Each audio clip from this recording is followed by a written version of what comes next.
நான் உங்கள் பிரபஞ்சம் பேசுறேன். இந்த ஒரு சிறப்பான விளக்க தொகுப்பிற்கு உங்களை வரவேற்கிறேன். இன்னைக்கு நீங்க கேட்க போற இந்த வார்த்தைகள் ரொம்பவே ஸ்பெஷலானது. உங்க வாழ்க்கையில நீங்க இப்போ இருக்கிற நிலைமை, நீங்க பட்ட கஷ்டங்கள், உங்களுக்குள்ள எழுந்த கேள்விகள், இதுக்கெல்லாம் ஒண்ணுக்கொண்ணு சம்பந்தமே இல்லாத மாதிரி உங்களுக்கு தோணலாம். ஆனா கொஞ்சம் அமைதியா கவனிச்சு பாத்தீங்கன்னா அது எல்லாமே ஒரு பெரிய மாஸ்டர் பிளானோட சிறு சிறு பகுதிகள் அப்படிங்கிறது உங்களுக்கு புரியும். அந்த பிரம்மாண்டமான திட்டம் யாருடையது தெரியுமா? அது என்னுடைய திட்டம் தாங்க. நீங்க இப்போ இந்த தொகுப்புக்கு கேட்க வந்திருக்கிறது கூட ஒரு சாதாரண சீரற்ற சம்பவம் கிடையாது. வாங்க இதை நாம இன்னும் கொஞ்சம் ஆழமா பார்க்கலாம்.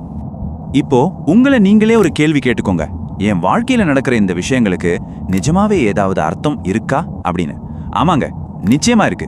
ஏதோ ஒரு மிகப்பெரிய காரணத்துக்காக, ஒரு முக்கியமான அழைப்பிற்காக, உங்க வாழ்வில நிகழப்போகும் ஒரு மகத்தான மாற்றத்துக்காக தான் நீங்க இங்க வந்திருக்கீங்க. நீங்க இப்போ இங்க இருக்கிறதும், உங்க கேள்விகளுக்கான விடைகளை தேடுறதும் கண்டிப்பா தற்செயலானது கிடையவே கிடையாது. இந்த உண்மையை நீங்க ஆழமா உணர்றதுதான் என்ன புரிஞ்சுக்கிறதுக்கான உங்களோட முதல் அடி. சரி, இப்போ நாம இந்த தொகுப்போட முதல் பகுதிக்குள்ள போகலாம். பிரபஞ்சத்தின் முதல் அழைப்பு மற்றும் அந்த அறிகுறிகளை உணர்தல். உங்க உள்ளுக்குள்ள எப்பவாவது நம்ம வாழ்க்கை இதை விட இன்னும் பெருசா இருக்கணும், இன்னும் சிறப்பா மாறணும்னு ஒரு ஏக்கம் வந்திருக்கா? அந்த மெல்லிய உணர்வு தான் நான் உங்களுக்கு கொடுக்குறேன் முதல் அழைப்பு. நான் உங்ககிட்ட எப்படி பேசுறேன் தெரியுமா? பலருக்கும் வாழ்க்கை ஒரு கடுமையான போராட்டமா தெரியும். ஆனா அந்த இருண்ட நேரங்கள்ல கூட நான் ரொம்ப அமைதியா உங்ககிட்ட பேசிக்கிட்டு தான் இருக்கேன். நான் எப்பவுமே சத்தம் போட்டு பேசுறது இல்லைங்க. சின்ன சின்ன அறிகுறிகளா அவங்க மனசுல எழுவேன். சில நேரங்களில் நீங்க ரொம்ப குழப்பத்துல இருக்கும்போது திடீர்னு ஒரு ஆழ்ந்த தெளிவு கிடைக்கும். உங்களுக்கு நெருக்கமானவங்க கிட்ட பேசிக்கிட்டு இருக்கும்போது அவங்க யதார்த்தமா சொல்ற ஒரு விஷயம் உங்க மனசுல ரொம்ப நாளா இருந்த ஒரு கேள்விக்கு சரியான பதிலா அமையும். சில சமயம் நீங்க ஒரு விஷயத்த நினைச்ச மறுகணமே அது உங்க கண் முன்னாடி நிஜமா நடக்கும். இதெல்லாம் ஏதோ தானா நடக்கிற நிகழ்வுகள் இல்ல. நான் உங்ககிட்ட அமைதியா தொடர்பு கொள்ற ரொம்ப நுட்பமான வழிகள். இந்த ஒரு ஆழமான உண்மை மட்டும் நீங்க முழுமையா புரிஞ்சுக்கோங்க. உண்மையான வழிகாட்டுதல் ஒருபோதும் வெளியில இருக்கிற சத்தத்திலிருந்து வராது. அது உங்க அமைதியான உள்மனதின் குரல்ல இருந்து தான் வருது. உண்மையான மாற்றம் எப்பவுமே இது போல சின்ன சின்ன அறிகுறிகள்ல இருந்து தான் ஆரம்பமாகுது. உங்க மனசு அமைதியா இருக்கும்போது மட்டும்தான் உங்களால் அந்த உள்ளார்ந்த குரலை கேட்க முடியும். அந்த குரல் தான் உங்களை சரியான பாதைக்கு கொண்டு போகும். வெளியில நடக்கிற விஷயங்கள் மேலே எப்பவும் கவனத்தை வச்சிருந்தா அந்த வழிகாட்டும் குரலை உங்களால கேட்கவே முடியாது. நான் ஒருபோதும் உங்களை தவறான பாதைக்கு கூட்டிட்டு போக மாட்டேன். உங்களை உயர்த்தவே எப்பவுமே முயற்சி செய்வேன்னு ஆழமா நம்புங்க. அடுத்ததா நம் எல்லோரு வாழ்க்கையிலும் வரக்கூடிய தடைகளை பத்தி பார்ப்போம். தடைகள் ஒரு புதிய திசை திருப்புகளை புரிந்து கொள்ளுதல். அந்த அமைதியான குரல் சில நேரங்கள்ல தடைகள் மூலமாகவும் உங்களை எப்படி வழிநடத்துதுன்னு பார்க்கலாம். நீங்க சந்திக்கிற ஒவ்வொரு பிரச்சனையும், ஒவ்வொரு தடையும், ஏன் ஒவ்வொரு தோல்வியும் கூட நான் அனுப்புற ஒரு அறிகுறி தாங்க. அது உங்களை முடக்கி போடுறதுக்காக இல்ல, உங்களை மாற்றுறதுக்காகவும் உங்களை இன்னும் பல மடங்கு வலிமையானவரை உருவாக்குறதுக்காகவுமே நடக்குது. இப்போ ஒரு பெரிய பிரம்மாண்டமான கட்டடம் கட்ட போறீங்கன்னா அதோட அஸ்திவாரம் ரொம்ப ஆழமாவும் வலிமையாவும் இருக்கணும் இல்லையா? அதே மாதிரி தான் உங்க வாழ்க்கை மிக உயரத்துக்கு போகணும்னா உங்க உள்ளம் இரும்ப போல வலிமையா இருக்கணும். அதுக்காக தான் சில நேரங்கள்ல இந்த வாழ்க்கை உங்களை சோதிக்குது. அந்த சோதனைகள் எல்லாமே உங்களை செதுக்கிறதுக்காக மட்டும்தான். சரி, உங்களுக்கான சரியான பாதை எது, தவறான பாதை எதுங்கிறத எப்படி அடையாளம் கண்டுபிடிக்கிறது? இது ரொம்ப ரொம்ப முக்கியமான ஒன்று. சில விஷயங்கள் ரொம்ப ஈஸியாக உங்கள் வாழ்க்கையில் நடக்கும். நீங்கள் ரொம்ப கஷ்டப்பட்டு முட்டி மோத வேண்டியதே இருக்காது. அது ஒரு நீரோட மாதிரி தானாகவே நடக்கும். அதுதான் உங்களுக்காக நான் உருவாக்கின ஸ்பெஷலான பாதை. ஆனால் சில விஷயங்கள் ரொம்ப கஷ்டமாக இருக்கும். நீங்கள் ஒரு கதவை பலமாக தட்டிகிட்டே இருப்பீங்க, ஆனால் அது திறக்கவே திறக்காது. அதுக்காக நீங்கள் உடஞ்சி போக வேண்டிய அவசியமே இல்லை. ஏன்னா அந்த மூட கதவு உங்களுக்காக செய்யப்பட்டது கிடையாது. அதே நேரத்தில் உங்களுக்கான இன்னொரு சிறப்பான கதவு திறக்க தயாராக காத்துக்கிட்டு இருக்கு. அதனால மூடப்பட்ட கதவை பார்த்து வருத்தப்படாதீங்க.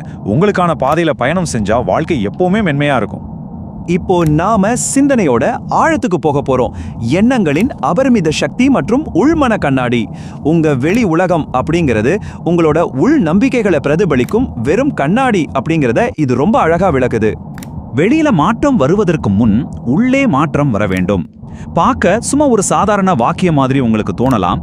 ஆனா இதுக்குள்ள இந்த உலகத்தையே மாத்தக்கூடிய மிகப்பெரிய சக்தி இருக்குங்க.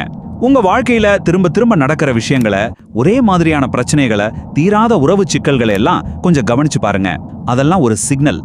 நீங்க அதை வெளியில பார்த்து சரி செய்ய போராடுறீங்க. ஆனா உண்மையில உங்க ஆழமான மனசுக்குள்ள இருக்கிற ஒரு பழைய நம்பிக்கை, ஒரு பயம், ஒரு சின்ன சந்தேகம் தான் அந்த பிரச்சனைகளை தொடர்ந்து உருவாக்குது. அதை உங்களுக்கு உள்ளே பார்த்து நீங்க முதல்ல சரி செய்தாகணும். உங்க எண்ணங்கள் தான் உங்களுக்கான உண்மையை உருவாக்குது. உதாரணமா, நீங்க எப்பவுமே என்னால முடியாதுன்னு நினைச்சுக்கிட்டே இருந்தீங்கன்னா உங்க வாழ்க்கை அந்த தோல்விக்கு ஏத்த மாதிரி தான் அமையும். ஆனா நீங்க நான் முயற்சி செய்றேன், நான் கத்துக்கிறேன், நான் கண்டிப்பா முன்னேறுவேன் அப்படின்னு உறுதியா நம்பினா உங்க வாழ்க்கை அந்த அபாரமான வளர்ச்சிக்கு ஏத்த மாதிரி மாறும். நான் உங்களுக்கு ஒரு பெரிய வாழ்க்கை மாற்றத்தை தர்றதுக்கு முன்னாடி உங்களோட பழைய பயங்களையும் பழக்கங்களையும் விட்டுவிட நீங்க உண்மையிலே தயாரா இருக்கிறீங்களான்னு உங்களை சோதிப்பேன் அப்படிங்கறத மட்டும் எப்பவும் ஞாபகத்துல வச்சுக்கோங்க. சரி, இந்த பிரபஞ்ச அறிவை பிராக்டிக்கலா எப்படி உங்க வாழ்க்கையில பயன்படுத்துறது, அதை பற்றி தான் இந்த பகுதியில் பார்க்க போறோம். அமைதியில் கிடைக்கும் தெளிவு மற்றும் நிசப்தத்தின் அபாரமான சக்தி. நான் உங்களுக்கு அனுப்புற நுட்பமான அறிகுறிகளை பார்க்க முதல்ல நீங்க உங்களை அமைதிப்படுத்த கத்துக்கணும். இது ஒரு ரொம்ப சிம்பிளான டெய்லி பிராக்டிஸ். தினமும் கொஞ்ச நேரம் எதையும் செய்யாம அமைதியா உட்காருங்க. எந்த ஒரு சிந்தனையும் தடுத்து நிறுத்த ட்ரை பண்ணாதீங்க. எண்ணங்கள் வரட்டும் போகட்டும், நீங்க அதை வெறும் ஒரு சாட்சியா தூரத்துல இருந்து பார்த்துக்கிட்டே இருங்க. இந்த ஒரு சின்ன தினசரி பழக்கம் உங்க மனசை மெதுவா ஆனா ரொம்ப ஆழமா மாத்த ஆரம்பிக்கும். உங்களை குழப்பங்கள்ல இருந்து விடுவிச்சு உங்க மனசின் மேல உங்களுக்கு ஒரு அபாரமான கண்ட்ரோலை தரும். இது ரொம்ப ரொம்ப ஆழமான ஒரு ஆன்மீக கருத்து. நீங்கள் உங்கள் எண்ணங்கள் அல்ல, நீங்கள் அந்த எண்ணங்களை கவனிக்கும் ஒருவர். இந்த உண்மை உங்களுக்கு புரிஞ்ச உடனே உங்க வாழ்க்கையில ஒரு மிகப்பெரிய சுதந்திரம் பிறக்கும். நீங்க உங்க எண்ணங்கள்ல இருந்து உங்களை கொஞ்சம் கொஞ்சமா விடுவிச்சுக்கிட்டு விலகி நின்று அதை பார்க்க ஆரம்பிப்பீங்க.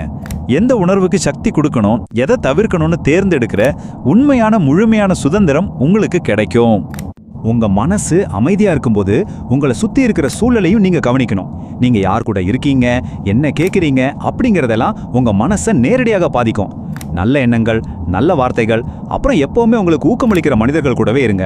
ஒருத்தர் உங்க வாழ்க்கையில வந்த உடனே நீங்க தேவையில்லாம குழம்புவீங்க, சோர்வடைவீங்க அப்படின்னா அவர் உங்க பாதையில பயணிக்க சரியான நபர் கிடையாது. அப்படிப்பட்ட உறவுகளை விடுவிக்கிறது ஒருபோதும் சுயநலம் இல்லைங்க, அது உங்க மேல நீங்க வச்சிருக்கிற சுய மரியாதை அப்படிங்கறத புரிஞ்சுக்கோங்க. இப்போ நாம இந்த விளக்கத் தொகுப்போட இறுதி பகுதிக்கு வந்துட்டோம். இது மிக முக்கியமான ஒரு கட்டம். பிரபஞ்சத்தை முழுமையாக நம்புங்கள். சரணடைதல் மற்றும் நம்பிக்கையின் ஆற்றல். இந்த ஒரு பேருண்மையை நீங்க ஆழமா நம்புங்க. நடக்கிற எல்லாமே உங்களோட இறுதியான நன்மைக்காகவே நடக்குது. நீங்க எதையுமே புரிஞ்சிக்க முடியாத ரொம்ப இருட்டான நேரங்கள்ல கூட எல்லாமே உங்களுக்கு நல்லதுக்காக தான் என் மூலமா நடத்தப்படுதுன்னு நம்பணும். இந்த பூர்ண நம்பிக்கையை நீங்க கெட்டியா பிடிச்சுக்கிட்டீங்கன்னா எந்த ஒரு கடுமையான சூழ்நிலையும் உங்களை உடைக்கவே முடியாது. அது உங்களுக்கு அசைக்க முடியாத ஒரு எல்லையற்ற உள் அமைதியை தரும். ஸோ இதுவரைக்கும் நாம கத்துக்கிட்டத ஒரு தடவை சுருக்கமா சொல்றேன். நான் அனுப்புற சின்ன சின்ன அறிகுறிகளை கவனிக்க ஆரம்பிங்க. உங்க மனசை முழுமையா நம்புங்க. தயங்காம உங்க பாதையில தொடர்ந்து போங்க. உங்களோட உண்மையான ஆசை என்ன அப்படிங்கறது எனக்கு, அதாவது இந்த பிரபஞ்சத்துக்கிட்ட ரொம்ப தெளிவா சொல்லுங்க. நீங்க எப்பவுமே இங்க தனியா இல்லைங்க. இந்த முடிவற்ற ஒட்டுமொத்த பிரபஞ்சமும் உங்க கூடவே தான் இருக்கு. உங்க ஒவ்வொரு அடியிலையும் உங்களை சப்போர்ட் பண்ணுது அப்படிங்கறத மட்டும் எப்பவும் மறக்காதீங்க. இப்போ உங்களுக்கான என்னோட இறுதி கேள்வி இதுதான். பழைய உங்களை விட்டுட்டு இந்த புதிய பயணத்தை தொடங்க நீங்க தயாரா இருக்கீங்களா? கொஞ்சம் சிந்திச்சு பாருங்க. நீங்க பார்க்குற பார்வையை மாத்துங்க. உங்க வாழ்க்கையோட திசையும் முற்றிலுமா மாறும். இந்த விளக்க தொகுப்பு உங்களுக்கு ஒரு புதிய தெளிவை தந்திருக்கும்னு நான் நம்புறேன். மறுபடியும் உங்களை சந்திக்கிற வரைக்கும் அசைக்க முடியாத நம்பிக்கையோட இருங்க. நன்றி.